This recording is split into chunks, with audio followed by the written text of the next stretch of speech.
Kaziah Hancock, so wonderful to have you back. Thank you. It's wonderful to be. Wonderful to have you back. And I'm going to take the liberty of putting a copy of your beautiful paintings, the ones you just did, on this interview so people can just see how wonderful an artist you are. I'm in love with those paintings. I dearly Good. am. They are super, super, super special.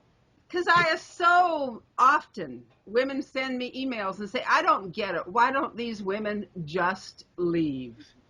Of course, they have no concept that we were born into this, cultured into this, and had no outside influence. Explain to people why women can't and won't just leave.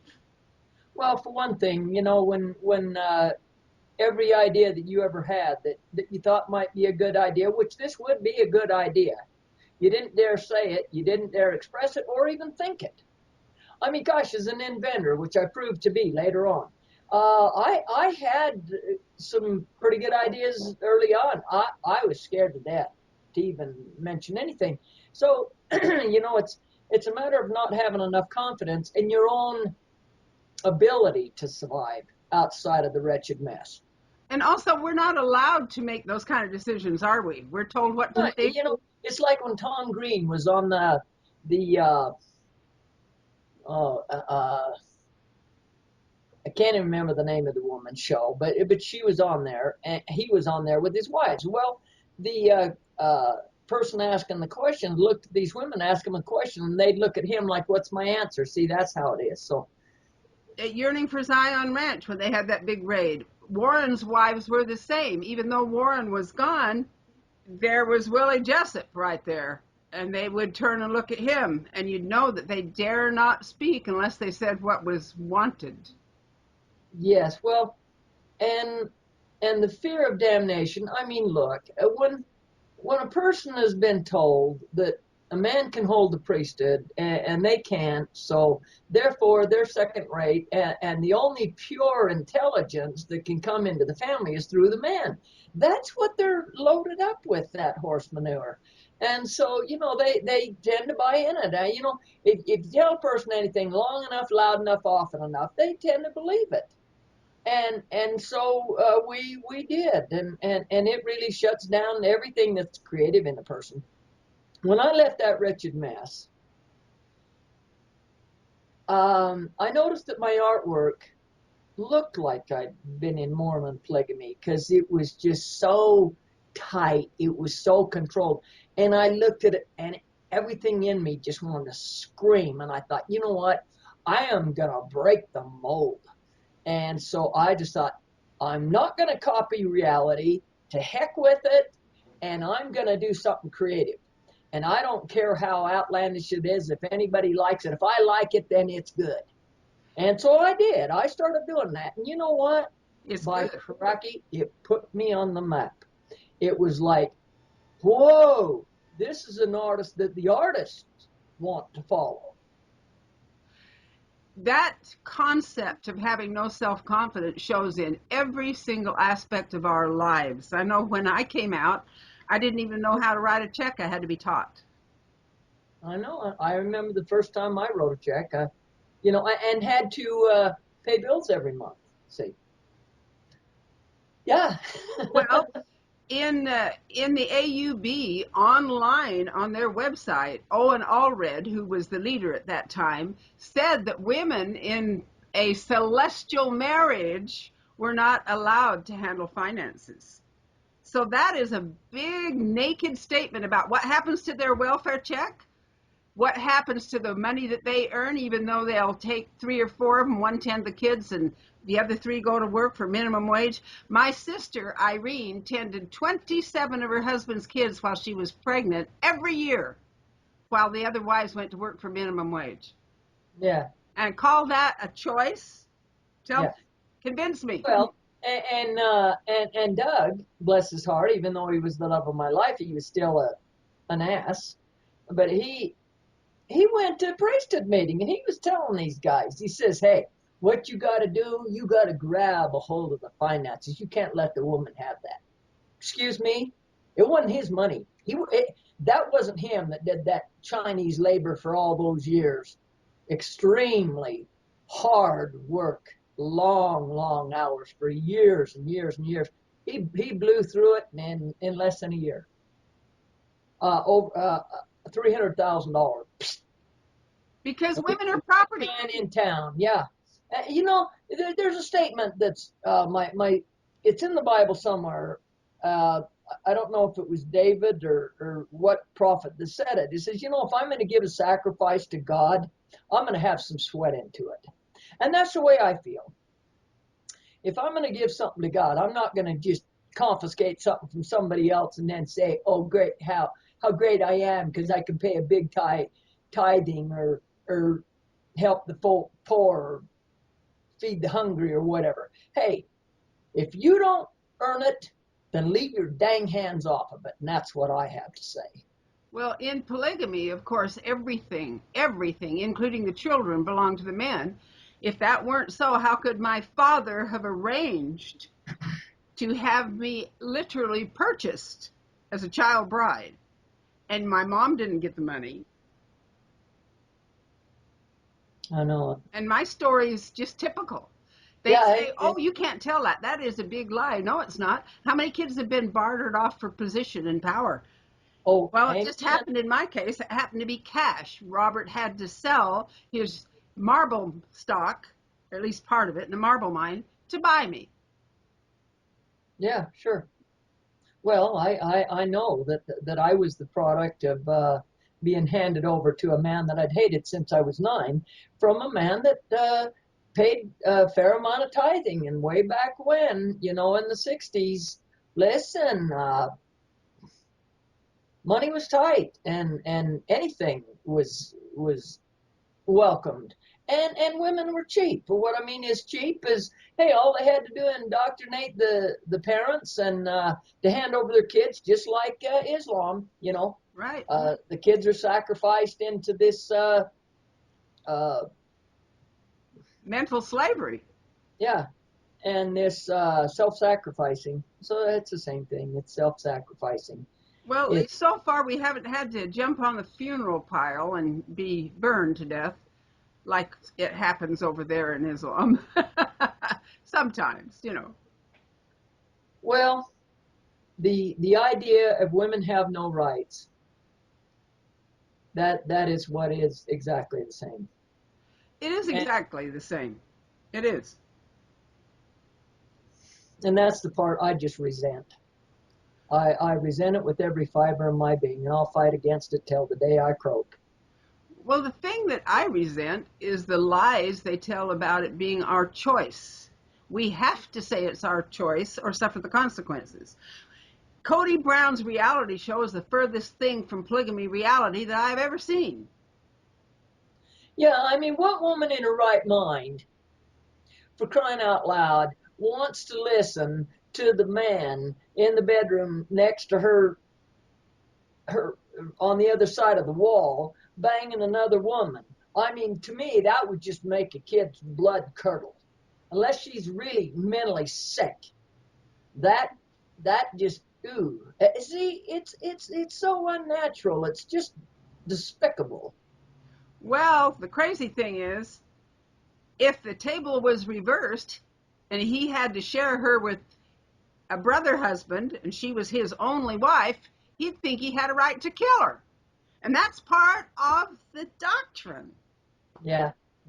Yeah, It's like that dang old guy Mustard Cheese. I remember him in meeting, and he'd say, well, it's perfectly normal for a man to need at least 7 to 10 wives. He says, you can have one to take care of the gardening. You can have one that's a good housekeeper. You can have one that's a good cook. You can have one for an attorney.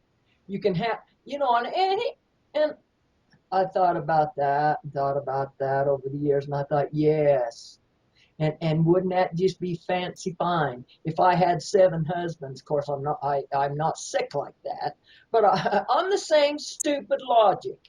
Right. Oh yeah, I'd like one that's a member of the police force to protect me, a good attorney, one that's a good carpenter, one that's a good landscaper, one that's good at bringing in income, and probably one that's good in bed. Now, now you've chosen a prepaid one-way ticket to hell. Yeah, that's For right. which you must suffer an honor killing or a blood atonement, depending on which religion you belong to, because women are property and they have no right to make such decisions. For women, for women to enjoy sex is evil. For men to enjoy sex is their birthright. And then we're not even considered human, just property. Well, that's why we're doing the show, because all this garbage, it needs to be exposed for what it is. And like I say, the reason why Mormons don't do anything to prosecute Mormon fundamentalist polygamists is because they know it's part of their doctrine, and a lot of them believe that they're going to be living all that crap in the hereafter, you see. And they won't And, be here after. yeah, and unless they've given their life to Christ, how are they going to be resurrected? That dang Joseph Smith ain't going to be able to resurrect them. Mohammed ain't going to be able to resurrect them. You know what? They're kind of screwed, blued, and tattooed. And it would be a pity, to realize that your body is made up of the elements of the earth, and when you leave it, it stays here. So what do you got to play with when you get there? Yeah, I mean that whole thing of Islam and is supposed to have all them virgins. Gosh dang, they haven't thought it through. I mean, just look at the air and imagine there could be two spirits banging each other right here in my room. How damned enjoyable is that? I mean, it's nuts. Well, it's like Casper the Friendly Ghost, the little song, I ain't got no body. Yeah. Well, Christ is the only one that raised from the dead. He was the only one that lived perfect, and you sure in the world would never choose the doctrine of a child molester, which is Mohammed, or somebody that not only molested young children like Joseph Smith, but also changed to a deep, dark, devilish doctrine like Joseph Smith tried to uh, turn the gospel of Jesus Christ into his warped way of thinking. Talking about, oh, well, as man is, God once was, and as God is, man may become. Excuse me, what did Christ say about that? There's only one God. I know of no other. So that whole demented idea that these guys are going to be gods. My dear sister Sarah seen a guy on a bus, and he was talking to somebody about some. It was cute. Yeah, you got a scene stealer there. Yeah. Anyway, about how it would be in the celestial glory, and and she said, "Well, you're not going to be a god," and he says, "Oh, yes, I am," just like that. Well, see, they've been programmed to that. They love that lie. Well, of course, because that gives them all the power. And by that power, they can dehumanize anybody. They start with women, then they start to spread out non-believers and etc. And this is exactly why we have so many crimes in fundamentalist Mormonism and in fundamentalist Islamic beliefs. I know, and it's sick. That's exactly what, and there's It's usually wonderful people Muslims. that are Muslim and there's wonderful people that are Mormon. But these people have modernized themselves and got away from the teachings that the fundamentalist leaders, Mohammed and Joseph Smith, set up. Yeah, We talked about a little bit about the fear of leaving because of indoctrination and because the women belong to the men and the children belong to the men. But if they were to leave, they also turn their back on those that get away and disown them. I've I've known several people who weren't even allowed to go to the funeral of their parents because they had left. They weren't welcome. They were threatened if they tried to come. wow. And I've known that to be true. When my father died, my older brother Roger went to his funeral and he was blocked at the door and spent the entire funeral standing on the step. And for no reason except they couldn't control him. He wasn't going to follow them. That was it. That was his big crime. So one loses their entire family, not just the girls, as this particular example shows. You know about Warren's kids that dared to stand up and speak. And Oh, I love that. I think that is so super great. yeah, and they're disowned by their family. Fortunately, Yeah. there's a handful of them and they have each other. This is so wonderful in that case. Yes. Yes, but they're disowned. They got a prepaid one-way ticket to hell. They've been threatened physically. Now, I had a newspaper clipping sent to me about a murder in Canada where a Muslim father killed his second wife and 3 daughters because they were getting Americanized and they wouldn't listen. Oh, I can So, believe it. and he felt he had every religious right because they were disrespectful, because they did not blindly obey, and they were getting to be dishonorable. He called it an honor killing. He had to do it to save his honor because they weren't behaving like Islamic women that are fundamentalist Islamic should Yeah. behave. So they were killed in what was called an honor killing.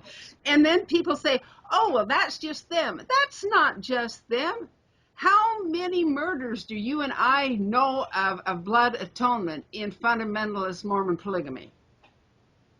Well, and then too, not only that, but people that are so dang depressed because of all that radical nutty doctrine that they commit suicide, or that they have to be admitted into a mental institution. That's very high. Well, just back for the murders so that people can trace this if they want to. Ervil LeBaron was known as the Mormon Manson. It's on the internet. It's in Yeah. Wikipedia. Yes. It says that he was guilty of approximately 30 murders. Since then, they think he's been guilty of about 40, but haven't found all the bodies. Ervil LeBaron was a fundamentalist polygamous Mormon. He was also my brother-in-law's brother. I've had family and friends murdered trying to get out of fundamentalist polygamist Mormonism. One of his wives Yeah, uh, uh, asked my husband, to marry him, and then Doug asked me to give my consent, and I wouldn't do it. I said no, I don't feel good about it. And he says, you know what? You need to repent. You need to overcome your rebellion. And so he wouldn't talk to me, wouldn't sleep with me, wouldn't acknowledge me when I walked in the room. It's just like I wasn't even there for 2 weeks. And right. finally, I just said, you know what? I don't care. Whatever you're going to do, do it. But I said, I have told you what I think, and it's not my fault. It is not on my head. So you know what? He marries her.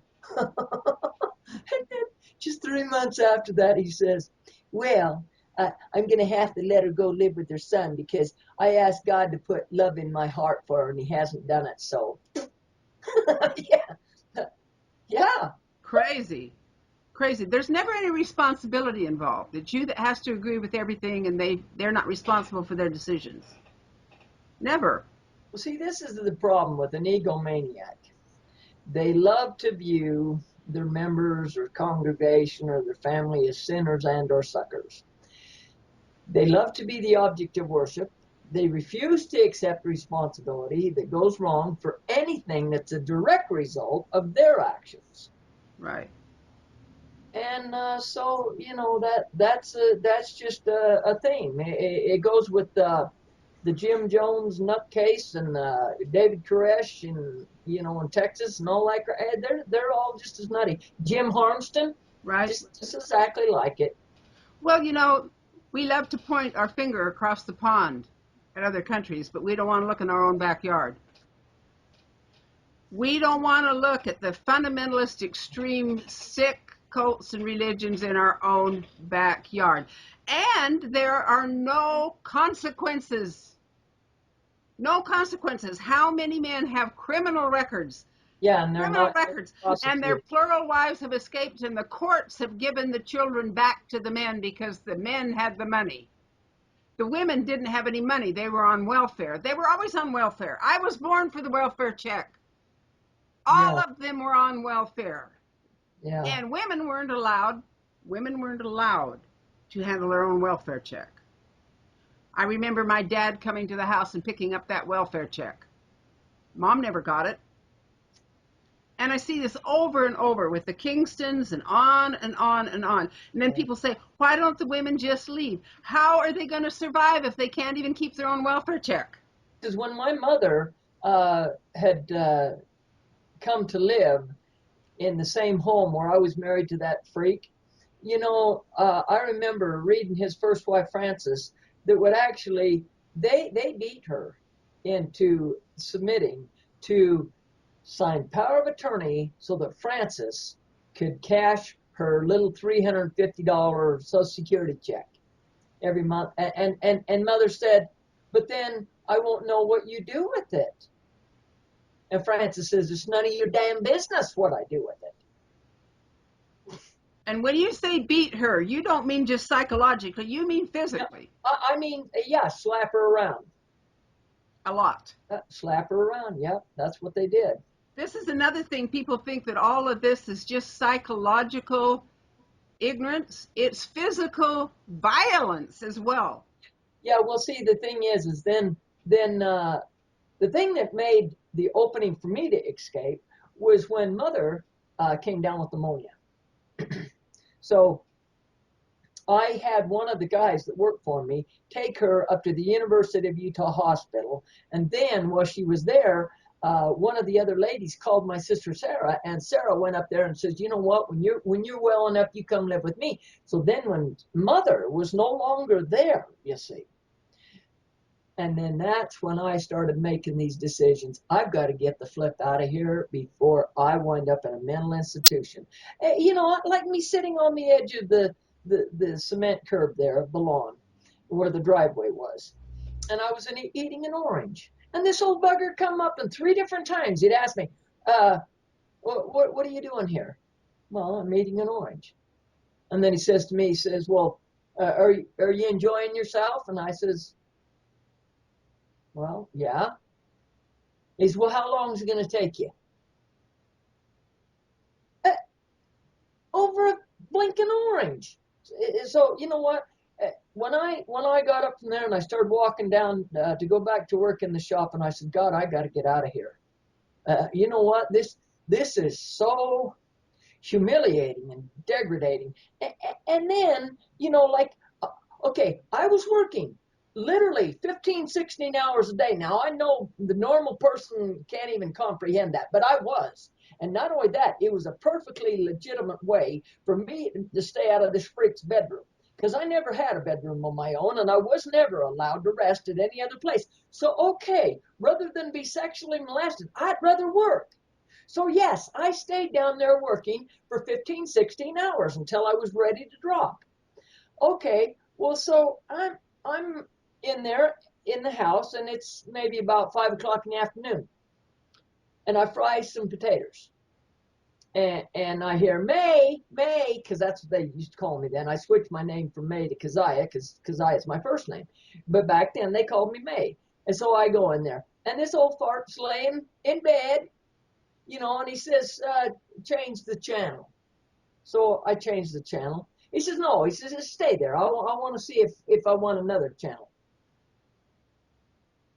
I can't even tell you how humiliating that is, that all my dedication to support that bugger and his family didn't even mean enough for him to get off his dead ass and go change his own damn TV channel. Because he was God. Oh yeah, and so I remember standing there, and it was so humiliating to me. I could almost feel tears come to my eyes because of all the responsibility that I had to do, and I was still trying to fix some food in the other room, And then when I'd fix food, it was kind of cute that the kids would come in. I'd sit down with a big plate of French fries, and they'd come in and they'd say, "Oh, can I have some?" And I said, "Yeah, go get a plate." The next one would come up the stairs. "Oh, can I have some?" "Yeah, go get a plate." And so, I'd share this with all the kids, and shit, I'd go and open up a package of Hebrew graham crackers and dump goat milk on it and consume that and back to work, But it was just, there's memories like that that, oh Lord, you know, and not only that, but as hard as I'd work, and Frances would spend the money on whatever the flip she wanted to. I mean, you know, when you got a business, you got to pay the bills, you got to pay all your suppliers, and if she had her dang hands on that money, uh, you know, it would just evaporate. She would go on trips and stuff to visit her family and friends and whoever. Well, you know, this is an interesting point because I have never, ever met a polygamous man that didn't have a favorite wife Oh, right. and favor her outwardly in every way above Oh, yeah, everybody that's else. right, and that's what it was. Well, that's normal because a man should have his favorite person. So what's he doing with all the non-favorites? Yeah, exactly. Exactly. And they talk about polygamy and oh, how wonderful it is because there's more men than there are women. Well, you know, there's an equal number born, actually, usually a little bit more boys usually than there are women. When we talk about the women not leaving, let us not forget the extreme lack of education for these girls. They don't even know I didn't even know who the President of the United States was when I came out. Nothing about the history of this country, nothing about the world I stepped into. And I am typical. Right. We were isolated out in these cults, not allowed to associate with the outside world because they were wicked. So these girls are stepping into a wicked, terrifying environment if they leave. And they don't know how to cope with a world that they don't know. They don't have the proper education, sometimes no education. We've got kids coming out of there in this generation that can't even read, Kaziah. They are getting government funds for educating kids that aren't getting an education. And I'm talking about a basic education. Add, subtract, multiply, divide, read. Yeah. You know, Yeah. a little bit of history, a little bit of chemistry. And they're not getting it. So these kids can't go out into the world. I'm going to call the world the real reality and even cope in this society. Even though the society has its problems, it's sanctified compared to where they came from. How are they going to go out and make a living, let alone support the fact that they've been having children since they were old enough to conceive? I know And if they did go out there and get out of polygamy, there's not a plural wife left there to take care of the kids when they go to work. So when it. but let's not leave out the fact that when they escape, all too often the judge turns around and gives the kids back to the father, even though he is a known felon.